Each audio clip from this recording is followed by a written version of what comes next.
Vidyashri Subramaniam, thought for the day. Start before you are ready. நீங்கள் ஒரு விஷயத்தை செய்யறதுக்கு தயாராகிறதுக்கு முன்னாடியே ஸ்டார்ட் பண்ணிடுங்க.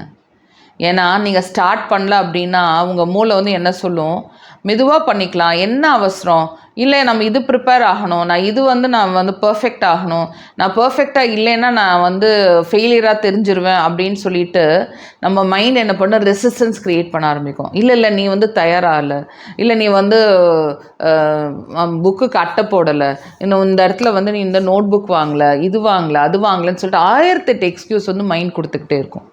மைண்டு கொடுக்க நம்ம வந்து என்ன பண்ணுவோம், நம்ம ஏன் அந்த விஷயத்த செய்யலைன்னு சொல்லிட்டு நியாயப்படுத்திக்கிட்டே இருப்போம். ஒவ்வொரு நொடியும் நியாயப்படுத்திக்கிட்டே இருக்கோம். பல ஆயிரம் எக்ஸ்கியூஸ் வந்து நமக்கு வந்துக்கிட்டே இருக்கும். இதெல்லாம் தவிர்க்கணும் அப்படின்னா நீங்கள் ஃபஸ்ட்டு உங்களுக்கு அந்த எண்ணம் வந்து அதை பர்ஃபெக்ட் பண்ணுறதுக்குள்ளேயே ஃபஸ்ட்டு வேலையை செய்ய ஆரம்பிச்சிருங்க. அந்த வேலையை செய்ய இது எல்லாமே தகர்ந்தெடுத்து நீங்கள் நகர ஆரம்பிச்சிருவீங்க.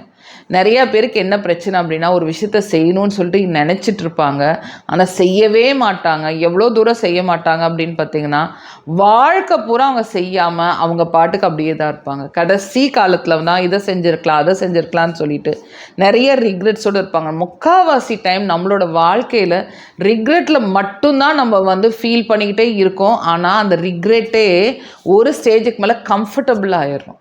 நான் ஏன் செய்யலைன்னு சொல்லி ஜஸ்டிஃபை பண்ணிவிட்டு அந்த ஜஸ்டிஃபிகேஷனே நம்ம வந்து இதுதான் வாழ்க்கைன்னு சொல்லிட்டு நம்ப ஆரம்பிச்சிடும். இந்த மாதிரி இல்லாமல் இருக்கிறதுக்கு நீங்கள் வந்து என்ன நினைக்கிறீங்களோ, தப்போ ரைட்டோ, அதனால் ஃபெயிலியர் வந்தாலும் பரவாயில்ல, ஏதோ ஒன்று செஞ்சுக்கிட்டே இருங்க. கண்டிப்பாக ஒரு நாள் சக்ஸஸ் வரும். ஓகேயா?